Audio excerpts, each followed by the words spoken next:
கரூர் வழக்கு சிபிஐக்கு போனதுக்கு அப்புறமா திமுகவோட நிலைப்பாடு கொஞ்சம் மாறி இருக்குன்னு தான் சொல்லணும். அதை எப்படி பிரிக்கலாம்னா, நீதிமன்ற தீர்ப்புக்கு முன், நீதிமன்ற தீர்ப்புக்கு பின் அப்படின்னு சொல்லலாம். நீதிமன்ற தீர்ப்புக்கு முன்னாடி திமுகவோட நிலைமை கான்ஃபிடன்ஸ் லெவல் ரொம்பவே அதிகமாக இருந்து, அவங்க அமைச்சர்களை விட்டு விளக்கம் கொடுக்கறதும், உயர் அதிகாரிகளை விட்டு விளக்கம் கொடுக்கறதும், அதாவது தளபதி விஜய் மேலே தான் தவறு இருக்குன்னு வரிஞ்சு கட்டுறதுக்காக நிறைய உள்ளடி வேலைகளை பார்த்துட்டே இருந்தாங்க இந்த திமுக. ஆனா இந்த உச்சநீதிமன்ற தீர்ப்புக்கு அப்புறமா அதோட நிலைப்பாடு கொஞ்சம் மாறிடுச்சு. திமுக சாயம் வெளுத்துருச்சுன்னு தான் சொல்லணும். இப்ப வாடக வாய்களையும் ஃபேக் நியூஸையும் பரப்ப ஆரம்பிச்சிருச்சு இந்த திமுக. அதுக்காக இவங்க எந்த மாதிரி எல்லாம் பிளான் செட் பண்றாங்க அப்படின்னு பெரும்பாலான நமக்கு தெரியும் திமுக என்ன செஞ்சுட்டு இருக்கு அப்படின்னு. இருந்தாலும் ஒன்று ரெண்டு விஷயங்களை நான் சொல்றேன். மிக முக்கியமான திமுகவின் வாடகை வாயான ஒரே நபர் சீமான் தான்.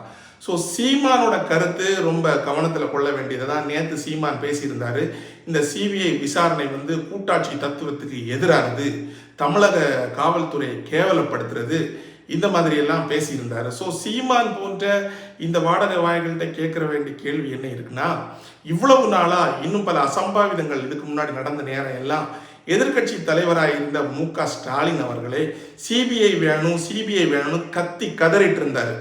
அந்த நேரத்தில் ஏன் இதே சீமான் சொல்ல வேண்டியது தானே, கூட்டாட்சி தத்துவத்துக்கு எதிரானது, ஸ்டாலின் ஏன் இப்படி பேசுறாருன்னு கொதிச்சு எழும்பவே இல்லையே. அது மட்டும் இல்லை, அந்த நேரத்தில் தமிழக காவல்துறை கேவலப்படுத்துற மாதிரி செயல்னு ஏன் இந்த சீமான் சொல்லலை.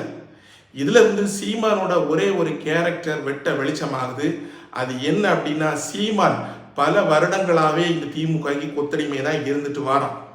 எப்பெல்லாம் திமுகவுக்கு சப்போர்ட் தேவைப்படுதோ அப்பெல்லாம் தன்னோட வாடகை வாயை திறந்துட்டு வர்றது தான் இந்த சீமானோட வேலையாக இருக்கு. இவன் அரசியல் கட்சி நடத்துறதுக்கு பேசாம மூடிட்டு திமுகவோட கொத்தடிமையாக இருந்துட்டு போயிடலாம்.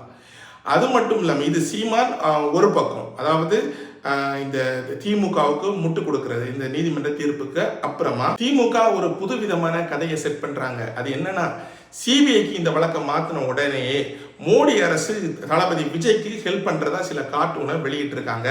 அப்படி பார்த்தா நாமளும் ஒரு கேள்வி கேட்கலாமே, உயர் நீதிமன்றம் எஸ்ஐடி அமைச்சு விசாரணை குழுவை அமைச்சுதே, அப்ப எதுல இருந்து திமுகவை காப்பாத்துறதுக்கு இது அமைச்சு கொடுத்தது அப்படின்னு கேள்வி நாம கேட்கலாம்.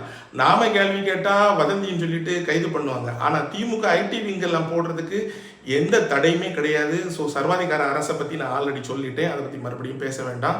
ஸோ இந்த மாதிரி திமுக அரசு இந்த வழக்குக்கு அப்புறமா தன்னோட நிலைப்பாட்டில் இருந்து மாறி உளறி கொட்டி தேவையில்லாத விஷயங்கள் எல்லாம் செஞ்சுட்டு வருது. இதுல இருந்து என்ன தெரியுதுன்னா, திமுக தன்னோட தோல்வியை தானே ஒப்புக்கொள்ள ஆரம்பிச்சது மாதிரி இருக்கு.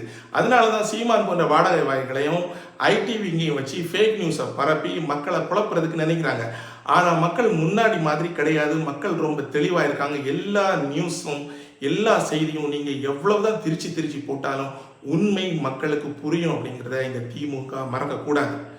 எப்படி மக்களுக்கு உண்மை புரியும் அப்படிங்கிறத 2026 எலெக்ஷன்ல நிச்சயமா இந்த திமுகவுக்கு ஒரு பாடமா காட்டுவாங்க.